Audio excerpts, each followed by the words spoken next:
Assalamualaikum warahmatullahi wabarakatuh. Selamat datang kembali di channel Radio Story. Masih bersama dengan saya, Mas Alan. Untuk kisah kali ini masih melanjutkan dari kisah yang sebelumnya, yaitu kisah yang berjudul Desa Tumbal Lemah Mayit. Cerita ini ditulis oleh akun X bernama Diuseta Story. Bagi teman-teman yang ingin membaca langsung ceritanya, nanti silakan saja kunjungi linknya yang akan saya sertakan di kolom deskripsi. Sebelum kita masuk ke ceritanya, jangan lupa untuk like, comment, subscribe channel ini dan nyalakan juga lonceng notifikasinya agar tidak ketinggalan cerita-cerita dari channel ini. Dan seperti apa ceritanya? Mari kita dengarkan.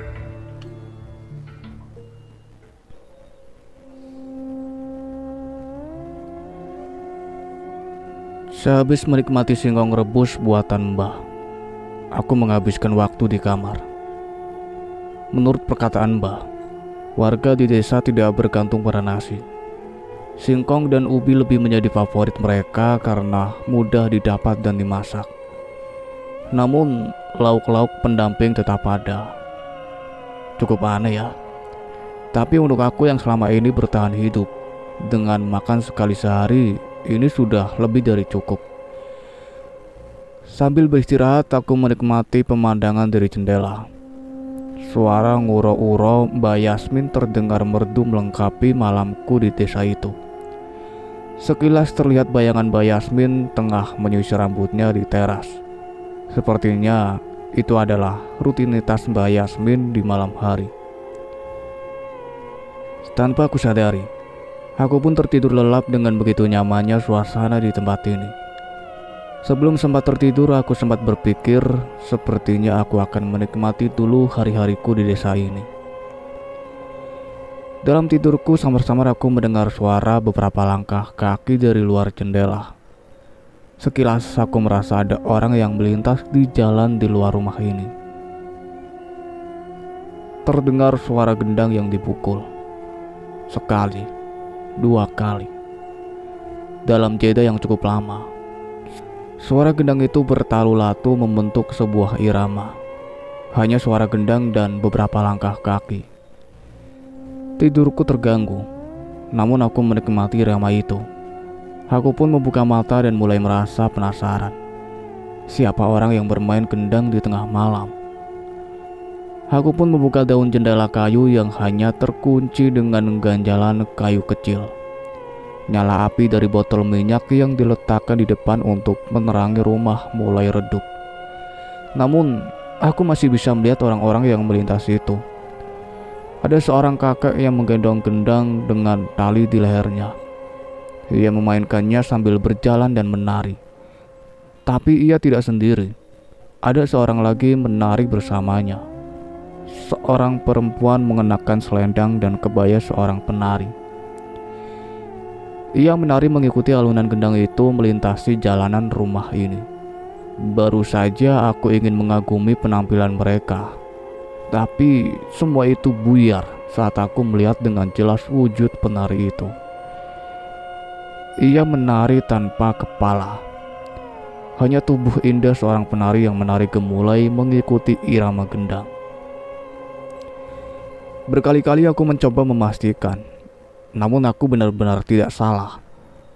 Aku merinding, namun rasa penasaranku kali ini menggebu-gebu. Aku pun meninggalkan kamar dengan senyap agar tidak mengganggu Mbak Yasmin. Dengan hati-hati aku pun membuka pintu. Namun suara gendang itu sudah menjauh menuju ke salah satu arah hutan. Sepertinya itu adalah arah sungai yang dituju oleh ibu-ibu tadi. Peteng loh lereno meneh. Dek. Aku kaget dengan suara dari sebelahku. Aku menoleh dan melihat seorang nenek berada di teras sambil menyisir rambut putihnya yang begitu panjang. Wujudnya persis seperti bayangan yang kulihat sebelum tidur. Ternyata yang kulihat bukan Mbak Yasmin. Perasaanku aneh. Sesuatu di dalam diriku seolah mengatakan bahwa aku harus segera menjauh dari nenek itu. "Nggih, Mbah," balasku singkat sambil kembali masuk ke dalam kamar. Pagi kembali datang. Aku mencoba memikirkan tentang apa yang kulihat semalam. Penari tanpa kepala, hingga nenek yang berada di teras rumah. Apa itu mimpi? Tidak, aku benar-benar memastikan itu semua semalam. Kula nuwun. Suara seorang wanita memecah lamunanku di pagi itu. Ia berjalan mendekat dengan membawa sesusun rantang. Mas Dipta kan? Asri mas? Itu Asri. Ia mengenalkan diriku dengan keanggunannya yang sederhana. Iya masuk Sri. Teh Asri, kok pagi-pagi sudah kesini? Tiba-tiba Mbak Yasmin muncul dari dalam rumah. Mau nganterin ini buat Mas Dipta sama Mbak Yasmin. Asri masak banyak, ucapnya sambil menyerahkan rantang kepada Mbak Yasmin. Ya ampun, pakai repot-repot. Mbah baru mau potong ayam. Repot apanya Mbah? Asri seneng kalau ada yang mau nyicipin masakan Asri, ucapnya. Saat itu aku terkesima dengan perangai Asri. Tutur kata, tingkah laku, dan kesopanan khas gadis desa benar-benar membuatku kagum. Jelas makhluk seperti Asri tidak akan bisa kutemukan di Jakarta. Matur nuwun ya Teh Asri. Ntar masih cipin. Iya mas, kalau senggang mampir aja ke rumah. Nanti Asri kenalin sama ibu. Iya Sri, nanti mas mampir. Asri pun pamit sambil mencium tangan Mbak Yasmin dengan sopan. Entah, aku tak bisa berhenti terkesima dengan tutur kata dan gerak-gerik Asri yang begitu sederhana. Ayo Le, makan dulu, ajak Mbak Yasmin. Pagi itu aku menikmati sayur lodeh masakan Asri. Sesuai dugaanku, masakan orang secantik Asri tidak mungkin tidak enak. Aku bahkan menikmatinya hingga lupa ingin menanyakan kejadian semalam pada Mbak Yasmin. Berasa tidak mau terlalu menjadi beban. Pagi itu aku membantu Mbak Yasmin membersihkan kandang ayam dan menyirami tanaman di kebunnya. Mungkin bantuanku tidak seberapa, tapi setidaknya aku menunjukkan sedikit etika ketika menumpang di rumah orang. Lewat tengah hari, aku kembali menghabiskan waktuku dengan berkeliling desa. Masih banyak tempat-tempat yang membuatku takjub, seperti keberadaan pohon-pohon tua yang begitu dijaga di desa ini. Namun, ada satu hal yang menarik perhatianku, pemakaman. Di salah satu ujung desa ada pemakaman yang tak terurus. Rumput tumbuh dengan tinggi dengan nisan-nisan yang sudah berlumut dan mulai retak. Yang membuatku terhenti di sana adalah bentuk-bentuk nisan di pemakaman itu. Nisan itu menunjukkan bahwa jasad yang terkubur di sana adalah jasad dari berbagai agama. Hal itu sedikit kontradiktif dengan desa yang tak memiliki tempat ibadah ini. Pemakaman ini sudah ada jauh sebelum desa ini ada. Kalau pemakaman warga ada jauh di dalam hutan. Tiba-tiba suara seorang pemuda terdengar dari belakangku. Aku menoleh dan yang terlihat adalah seorang pria mengenakan kaos lusuh, celana pendek, dan mengalungkan sarungnya dengan cara yang tidak biasa. Mas, masnya pendatang juga? Tanya pemuda itu. Iya mas juga, balasku. Ia mengangguk dan berdiri di sampingku sambil menatap pemakaman itu. Ia membacakan doa singkat sejenak dan aku dengan spontan mengikutinya. Saya Dipta mas, dari Jakarta, baru sampai sini 2 hari yang lalu. Aku mencoba memperkenalkan diriku terlebih dahulu. Saya Pandu mas, dari Klaten, balasnya. Entah mengapa aku merasa ia ragu menyebutkan namanya. Sudah lama di sini. Tinggal di rumah siapa mas? Tanya aku. Mas Pandu menunjukkan ke ujung pemakaman. Sepertinya dari jauh terlihat ada bangunan kecil di sana. Saya tinggal di situ. Sudah hampir sebulan saya di sini. Sendirian, Ia mengangguk. Kenapa nggak di rumah warga saja? Aku penasaran. Nggak apa-apa mas, pengen aja di sana. Jawaban Pandu cukup misterius untukku. Mungkin ia memang memiliki beberapa hal yang tak bisa diceritakan. Aku sempat menceritakan bahwa mungkin aku akan meninggalkan desa dalam beberapa hari. Namun, reaksi Pandu cukup membuatku khawatir. Ia mengatakan bahwa tidak mudah untuk meninggalkan desa ini. Desa ini terlalu terpencil dan untuk kendaraan melewati desa ini sepertinya sangat jarang. Aku masih megang uang sih mas. Siapa tahu ada salah satu warga desa ini yang mau mengantarkanku jika dibayar. Siapa tahu masnya mau bareng. Ucapku sambil menunjukkan sisa gulungan uang yang masih diikat dengan karet. Melihat uang itu, tiba-tiba raut wajah Pandu berubah. Ia mendekat dan mengangkat pergelangan tanganku. Kenapa mas? Mas dapat uang ini dari mana? Tanya Pandu. Ada bapak-bapak yang cukup tua memberikan kepada saya sewaktu mengamen, jawabku. Pandu melepaskan tangannya dan meminta maaf padaku. Sudah, tidak apa-apa, balasnya. Aneh, tingkah laku Pandu benar-benar aneh saat itu.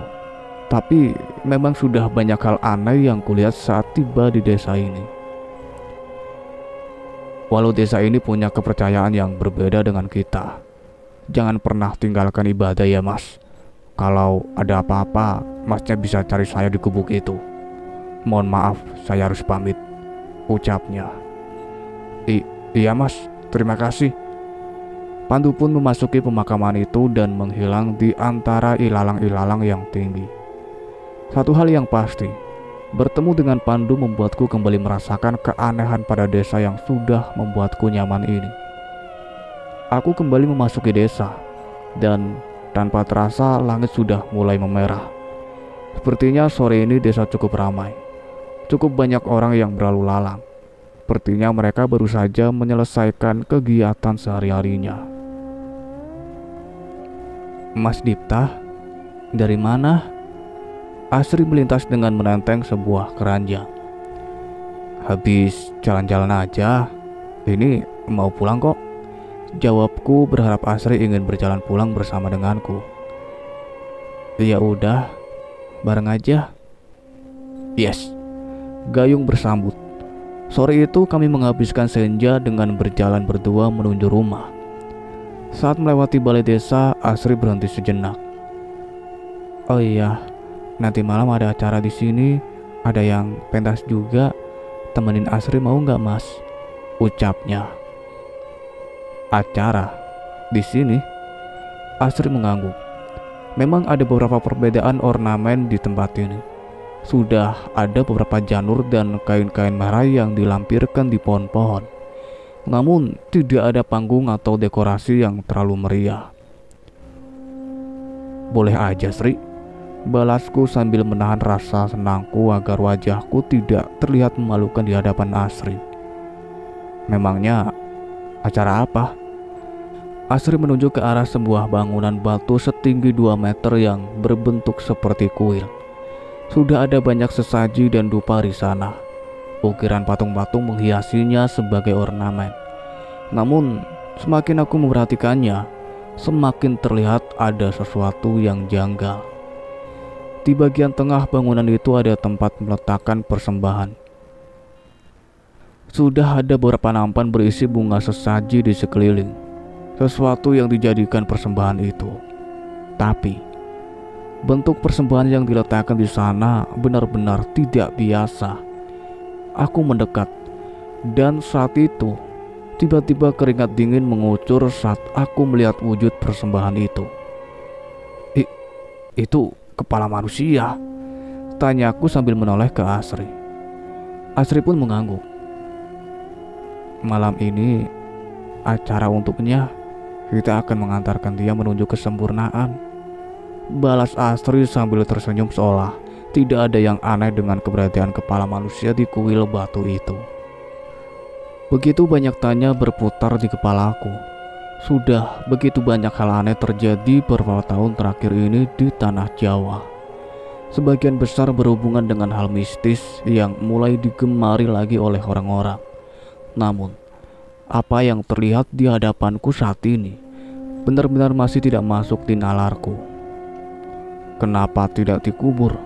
Mengapa kepalanya saja? Tanyaku dengan sedikit ragu. Asri tersenyum dan menarik lenganku untuk melanjutkan perjalanan.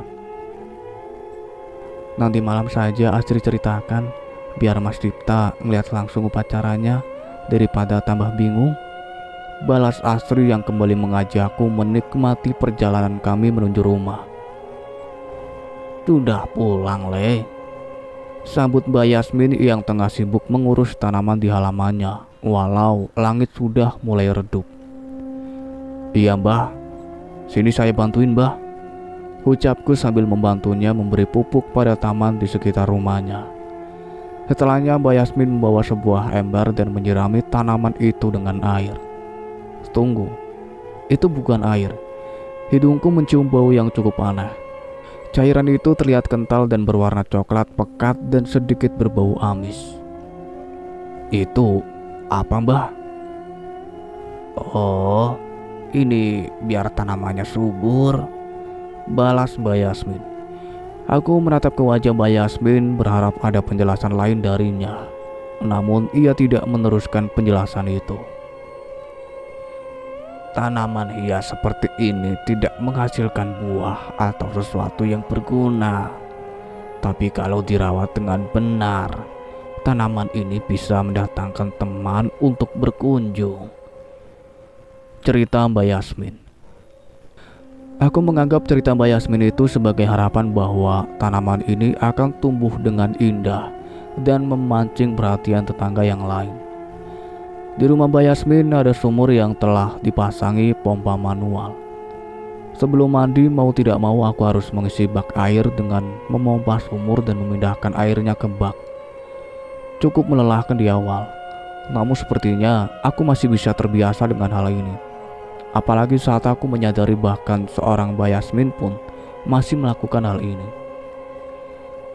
Di meja makan sudah tersedia singkong rebus dan segelas teh yang masih hangat. Mbak Yasmin mengatakan bahwa malam ini kita akan menikmati acara warga desa. Di sana banyak makanan berlimpah. Aku mengerti maksud Mbak Yasmin. Namun di saat bersamaan pula aku mengingat keberadaan kepala manusia itu. Ingin sekali aku bertanya pada Mbak Yasmin. Namun saat aku teringat akan keanehan yang terjadi semalam, sebaiknya aku mengurungkan niatku. Mbak Yasmin mengatakan bahwa acara akan dimulai saat tengah malam. Ia menyuruhku untuk beristirahat dulu dan akan membangunkanku saat akan berangkat. Dalam hati aku bertanya-tanya, acara seperti apa yang diadakan pada tengah malam? Sebelum malam mencapai puncaknya, Mbak Yasmin mengetuk pintu kamarku. Aku yang telah bersiap sejak beberapa jam sebelumnya pun merapikan pakaianku sebentar dan membukakan pintu. Sudah punya teman pergi toh? Tawa Mbak Yasmin menjurus ke arah Asri yang lebih dulu datang menjemputku. Iya Mbah, bareng kan Mbah? Duluan saja, nikmati waktumu. Jangan gitu Mbah, aku merasa tidak enak. Mbah pun mendorong tubuhku dan memaksaku keluar rumah. Wes, nang lunga. Asri menyambutku dengan pakaiannya yang lebih rapi, yang membuatnya terlihat semakin cantik layaknya seorang kembang desa. Lampu minyak yang ia bawa menyinari wajahnya yang dalam sekejap membuatku menjadi kesemsem dengan penampilannya. Jalan sekarang yuk Mas, ajak Asri. Iya dek, balasku singkat. Kami pun menikmati udara malam itu berdua. Namun yang cukup aneh, aku tidak mendengar adanya suara keramaian dari balik desa. Berkali-kali aku celingak-celinguk mencari keberadaan acara itu. Namun tidak satupun petunjuk yang kudapat. Nyari apa Mas? Acaranya memang di mana? Di Asri? Acaranya di luar desa kok, tapi gak jauh. Aku hanya mengangguk dan melanjutkan perbincangan tidak penting di antara kita berdua. Jalur yang kami lewati cukup berbeda. Ada jalan setapak kecil di hutan dan kami berjalan mengikuti jalan yang tak bercabang itu. Suara serangga hutan dan binatang malam mulai terdengar di sekitarku. Mungkin jika seorang diri, aku akan gelisah dan ketakutan. Tapi saat ini bersama Asri justru suasana seperti ini membuatku tak ingin cepat-cepat sampai. Setelah melalui hutan, aku mulai menyadari bahwa kami melintasi beberapa benda. Aku memperhatikannya dan menduga bahwa itu adalah batu nisan. Belum sempat aku bertanya ke Asri, tak jauh di hadapan kami sudah terlihat cahaya dari api unggun, obor, dan suara ramai. "Itu, kita sudah sampai, Mas," ucap Asri senang. Sampai? Aku masih bingung dengan di mana aku berada. Saat ini di sekitar kami adalah kuburan yang dikelilingi pepohonan hutan. Dan di hadapanku terlihat keramaian orang-orang yang berada di tengah-tengah pemakaman ini. "Sri, bukannya ini pemakaman?" Aku memastikan. "Benar, Mas. Memangnya kenapa?" Asri menatapku dengan wajah bingung. Entah mengapa ia merasa hal ini memang wajar. Menyadari kebingunganku, Asri pun menggenggam telapak tanganku. "Kuburan itu tempat yang paling baik, Mas. Di sini adalah tempat di mana manusia tidak mengenal perbedaan kasta, kekayaan, jabatan. Mereka semua meninggalkannya ketika dikuburkan, dan itu artinya juga bahwa tempat ini adalah tempat yang paling dekat yang menghubungkan kita manusia dengan alam sang pencipta." Penjelasan Asri terasa masuk akal bagiku. Jika memang itu tujuannya, semua ini bisa saja terlihat wajar. Kami menghampiri warga desa yang sudah lebih dulu berada di sekitar api unggun. Saat semakin mendekat, bau alkohol tercium begitu pekat. Terlihat sebagian warga tengah mabuk menikmati minuman yang disediakan begitu banyak di sana. Tapi saat aku menatap ke sekeliling, pemandangan lainnya begitu membuatku tersendak. Sebagian dari warga desa tak mengenakan pakaian. Pria dan wanita berhubungan dengan bebas di sana tanpa ada yang menghalangi. Mas Karto, Yatmo, Paidin, mereka ada di sana sambil bercumbu dengan perempuan desa yang tengah mabuk tanpa sehelai benang pun. Ini apa, Sri?" tanyaku setengah takut. "Ini ritual ibadah, Mas. Memangnya di tempat Mas tidak begini?" ucap Asri. "Ibadah, ritual, ini adalah perbuatan gila." Belum sempat aku merespon ucapan Asri, tiba-tiba beberapa pemuda memanggil Asri. Asri menyambutnya dengan senyum dan menghampiri mereka. "Ayo, Mas," ajak Asri. Aku masih terdiam, namun hanya berjarak beberapa langkah dari hadapanku. Asri sudah menjadi objek seksual dari pemuda yang memanggilnya. Dengan inisiatifnya, Asri mengambil segelas minuman keras dan minumnya.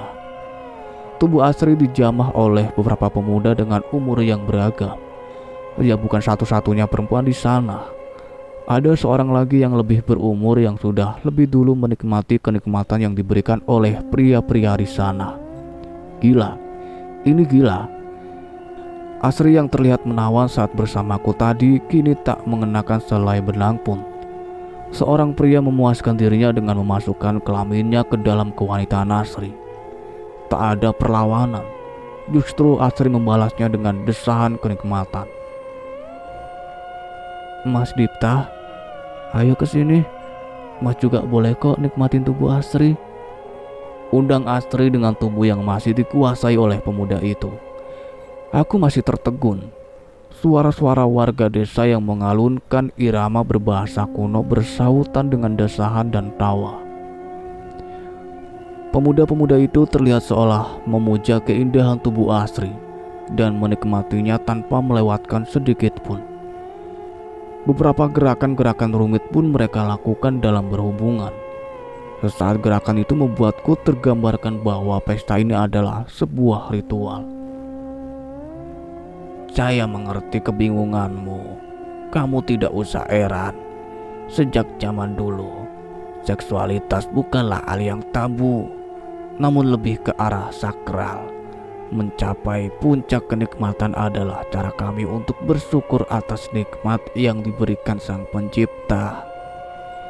Mbak Yasmin tiba dan menebak apa yang kupikirkan.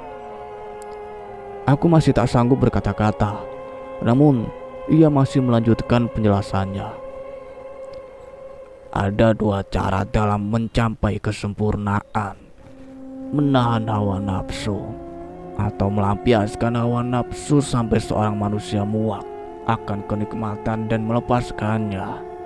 Kami adalah penganut ajaran yang kedua. Mbak Yasmin tak lagi melanjutkan perkataannya. Ia ikut dalam pesta itu dan melakukan hal yang serupa seperti yang Asri lakukan. Aku tak menyangka masih ada yang ingin melakukan hal itu dengan Mbak Yasmin yang umurnya sudah begitu tua. Aku sudah cukup tercengang dengan pemandangan yang mereka lakukan. Namun, ternyata itu saja belum cukup. Aku baru sadar bahwa di tengah api unggun itu ada jasad tanpa kepala yang terbaring dengan berbagai rempah-rempah. Tak jauh dari jasad itu ada kepala manusia yang digantung, yang sebelumnya berada di kuil batu di dekat balai desa. Mereka menyusunnya seolah kepala itu sedang menatap tubuhnya sendiri. Selang beberapa saat, seseorang yang sudah cukup berumur membawa pisau dan mendekati jasad tanpa kepala itu. Ia menorehkan pisau itu di tubuh itu, mengambil sedikit daging dan memakannya sambil menatap ke arah kepala yang menggantung itu. Ia menikmati daging itu dengan segelas minuman keras sambil tertawa. Aku hampir saja muntah melihat pemandangan itu, apalagi yang bisa membuatku kaget. Pesta di tengah makam, mabuk-mabukan, hubungan seks bebas, hingga memakan jasad manusia. Ada apa dengan warga desa ini? Saat itu aku merasa bahwa aku berada di tempat terkutuk. Dengan segera aku pun berpaling dari acara ritual itu dan kembali menuju ke desa. Aku harus meninggalkan desa ini. Aku menelusuri jalur hutan yang sebelumnya aku lalui bersama Asri. Kali ini tanpa penerangan. Bila tadi aku melaluinya dengan tenang, kali ini suasana begitu mencekam. Dari jauh suara pesta mereka terdengar sayup-sayup. Namun suara lain terdengar dari sekitar hutan. Suara tawa cekikikan, suara langkah tanpa wujud, hingga suara bisikan-bisikan. Seolah-olah sesuatu yang tak kasat mata ikut berpesta bersama mereka di hutan ini. Aku berusaha untuk tidak mengindahkan suara-suara itu.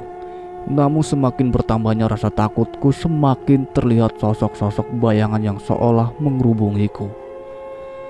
Cahaya obor mulai terlihat dari jauh. Aku hampir bernapas lega ketika menyadari desa sudah berada di hadapanku. Namun, aku kembali merasakan perasaan saat pertama memasuki desa ini. Sepi, tak ada satu orang pun di desa. Pasti semua warga desa berkumpul di ritual itu. Dengan tergesa-gesa aku menuju rumah Mbak Yasmin untuk mengemasi barang-barangku. Tak ada alasan untukku tinggal di desa yang gila seperti ini. Cara mereka memperlakukan mayat, berpesta dengan minuman keras dan berhubungan badan, hingga memuja sosok yang tak masuk di akal. Aku harus segera pergi. Bah. Aku tersentak saat hampir saja selesai mengemasi barang-barangku. Pintu rumah Mbak Yasmin tertutup dengan sendirinya.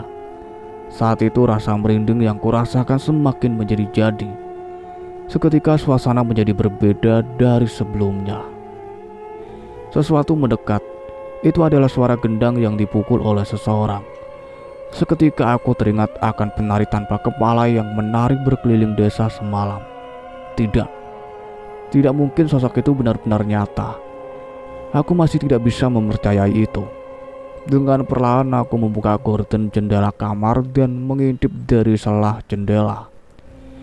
Tapi belum sempat aku mendapat keberadaan pemain gendang itu, aku tersentak dengan apa yang terlihat. Tiba-tiba sekeliling rumah ini dikelilingi oleh pocong. Mereka berlutut tengkurap di sekitar rumah ini. Aku memperhatikannya dan menyadari bahwa mereka menjilati tanah di sekitar tanaman Mbok Yasmin. Itu adalah tanah yang disirami oleh cairan aneh berwarna hitam pekat itu. Jangan-jangan mereka adalah teman yang dimaksud oleh Mbok Yasmin. Suaraku terjatuh terdengar oleh mereka. Dari tempatku berada, terlihat dari sela jendela adanya sosok pocong yang mendekat ke arah jendela kamar ini. Aku tak mampu menahan rasa takutku. Dengan susah payah aku menyeret langkahku dan bersembunyi di balik lemari. Daun jendela pun terbuka dengan sendirinya. Bau bangka semakin menyengat. Aku yakin pocong itu sedang menatap seisi kamar ini dari luar sana. Aku hanya bisa meringkuk berharap pocong itu tidak menyadari keberadaanku. Saat bau bangka itu mulai pudar, aku memberanikan diri meninggalkan persembunyianku dan meninggalkan kamar. Aku tak ingin pocong-pocong di luar itu menyadari keberadaanku. Ku kunci pintu kamar rapat-rapat dan mengatur nafasku. Kamu gak seharusnya ada di sini, nak. Di tengah kekalutanku tiba-tiba terdengar suara nenek di ruang tengah. Aku menoleh ke arah suara itu, dan kali ini di depan cermin tua milik Mbak Yasmin, terlihat seorang nenek dengan wajah yang begitu tua sedang menyisir rambut putihnya yang panjang di sana. Aku ingat, nenek itu adalah nenek yang pernah kulihat di teras malam itu. Awalnya aku masih berharap bahwa nenek itu adalah seorang manusia, mungkin saja kerabat dari Mbak Yasmin. Namun saat aku melihat pantulan dari cermin, terlihat jelas wajah sebenarnya dari nenek itu. Mukanya hitam dan penuh dengan borok. Aku benar-benar ketakutan, tak mampu membayangkan apa yang akan terjadi pada diriku malam ini. Tapi di saat itu tiba-tiba aku mendengarkan suara dari luar. Bilang aja kamu mau ikut ke ritual kan? Enak aja. Aku cuma mau mastiin setan apaan di sana. Ngapusi. Bilang aja mau lihat perempuan gak pakai baju di sana. Aku mengingat salah satu suara mereka. Itu adalah suara Pandu. Saat itu aku berlari ke arah pintu, ingin menghampiri mereka. Bra. Pintu terkunci. Biar bagaimanapun aku mencoba untuk keluar, pintu itu tetap tak bisa dibuka. Di luar bahaya loh, nak. Nenek mengerikan tadi pun menoleh ke arahku yang masih berusaha membuka paksa pintu rumah ini. Enggak, aku gak mau ada di desa ini, teriakku. Aku sudah ngasih tahu ya, nak. Bra. Pintu pun terbuka. Aku sekuat tenaga berlari ke arah dua pemuda yang salah satunya adalah Pandu yang kutemui di dekat komplek pemakaman yang terlupakan di desa. Pandu, tolong, teriakku. Lah, Dipta. Pandu cukup heran melihat kedatanganku, namun entah mengapa aku merasakan raut wajah sedikit lega di wajahnya. Ini desa apa, Pandu? Kenapa banyak setan dan di desa ada ritual? Tunggu, Pandu. Sejak kapan nama kamu jadi Pandu? Tanya seorang pemuda yang berjalan bersama Pandu itu. Udah, tim aja. Di desa begini kan gak mungkin aku ngasih tahu nama asli. Takutnya Mas Dipta terbawa juga dengan mereka, jelas Pandu. Tunggu, aku sedikit mencerna perkataan Pandu itu. Apa ini artinya Pandu bukanlah nama sebenarnya dari pemuda itu? Namanya Cahyo, Mas. Kalau saya Danan. Benar juga kata Cahyo. Penduduk desa ini memiliki kepercayaan yang berbeda. Ada baiknya menjaga informasi diri kita. Cahyo dan Danan, dari cara mereka bersikap dan tak gentar dengan setan-setan di sekitar tempat ini, aku yakin mereka bukan orang biasa. Nan, Cahyo memberi isyarat pada Danan sambil melempar pandangan ke arah rumah Mbak Yasmin. Mereka jelas melihat pocong-pocong yang menjilati cairan yang disiramkan oleh Mbak Yasmin maghrib tadi. Danan mengangguk. Ia berjalan ke arah rumah Mbak Yasmin dan meletakkan tangannya di tengah halaman. Ayat-ayat suci pun dilantunkan bersama doa-doa yang sedikit ku mengerti. Dari situ aku yakin bahwa Danan bukanlah bagian dari warga desa ini. Saat itu seketika bau bangkai tercium dengan begitu menyengat. Tiba-tiba perhatian pocong-pocong itu mengarah ke Danan, dan ternyata bukan itu tujuan Danan. Tanah di halaman rumah Mbak Yasmin bergerak seolah ada sesuatu yang ingin memberontak keluar dari tanah. Saat itu Danan melepaskan tangannya dan mundur. Sebanyak ini? Danan kaget dengan apa yang dilihatnya. Hampir seluruh tanah halaman Mbak Yasmin bergetar, dan sudah ada beberapa kain kafan yang menyeruak keluar. Cahyo menggeleng melihat pemandangan itu. Apa itu, Mas? Tanyaku. Untung kamu cepat pergi. Penghuni rumah ini sudah mengoleksi puluhan mayat di halaman rumahnya, ucap Cahyo. Jantungku bergedup mendengar perkataan Cahyo saat itu. Puluhan mayat. Yang benar saja. Untuk apa Mbak Yasmin melakukan itu? Terus bagaimana, Mas? Tanyaku. Cahyo menoleh ke arah Danan memberi isyarat menanyakan apa yang akan dilakukan. Sepertinya gak bisa malam ini. Kita mundur dulu, balas Danan. Payah. Harusnya seorang Danan itu ahli meruat. Masalahan segini saja gak bisa, ledek Cahyo. Sabar, kalau Danan yang kamu kenal bisa, masa aku enggak, balas Danan. Cahyo membalas jawaban itu dengan menepuk bahu Danan dan mengajaknya pergi. Aku tidak mengerti dengan apa yang mereka berbincangkan, namun aku mulai bisa menebak maksud keberadaan mereka di desa ini. Kami pun pergi menjauh dari rumah Mbak Yasmin. Saat itu aku benar-benar was-was dan tak bisa menahan untuk tidak menoleh ke belakang. Aku bergedik ngeri melihat halaman rumah Mbak Yasmin dipenuhi sekumpulan pocong yang menampakkan dirinya. Sayangnya, tidak hanya rumah Mbak Yasmin. Hampir di setiap rumah terdapat makhluk-makhluk dengan wujud mengerikan yang meninggali halamannya. Desa ini sudah seperti tempat tinggal ternyaman untuk mereka. Mas Cahyo dan Mas Danan mengajakku melintasi pemakaman di mana terdapat berbagai batu nisan. Berbeda dengan pemakaman di tengah hutan, batu nisan di pemakaman ini menggambarkan bahwa jasad yang dikuburkan menganut ajaran agama. Walau berbeda-beda, setidaknya mereka percaya kepada Tuhan yang Maha Esa. Mungkin karena itulah pemakaman di sini tidak diurus hingga ditumbuhi ilalang yang tinggi. Ada sebuah gubuk tua yang dirapikan dengan sederhana tak jauh dari pemakaman. Sepertinya disinilah Cahyo dan Danan beristirahat. Kalau bisa melihat sisi sebenarnya dari desa itu, tidak heran mereka berdua lebih memilih untuk tinggal di sini. Saat itu Cahyo dan Danan menanyakan bagaimana aku bisa terseret di tempat ini. Aku pun menceritakan tentang bagaimana niatku meninggalkan ibu kota dan pulang ke kampung. Namun, tiba-tiba aku tersesat di tempat ini setelah diantar bus misterius itu. Menurut Cahyo, apa yang terjadi padaku adalah pengaruh dari uang yang kugunakan. Uang itu berasal dari desa ini, dan secara misterius uang itu akan menuntutku untuk sampai ke desa ini. Itu adalah maksud dari orang yang memberikan uang itu. Memangnya Mas tidak merasakan aneh ada orang yang memberikan uang sebanyak itu dengan cuma-cuma? Tanya Danan. Pasti, tapi namanya butuh, Mas. Lantas, apa artinya mereka yang kuberikan dengan uang ini akan tiba di desa ini juga? Tanyaku. Bisa iya, bisa juga enggak.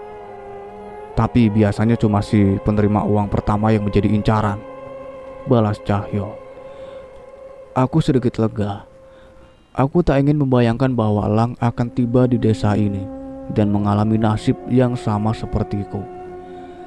Cahyo pun mulai menceritakan tentang wujud sebenarnya dari desa ini.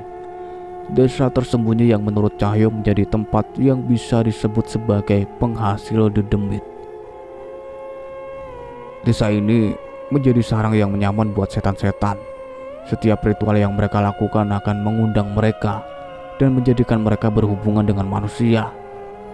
Setan-setan yang berkumpul di desa inilah yang kelak akan dimanfaatkan oleh dukun-dukun di luar sana. jelas Cahyo. Mendengar ucapan itu, aku menggeleng. Memang saat ini praktik klinik semakin marak lagi.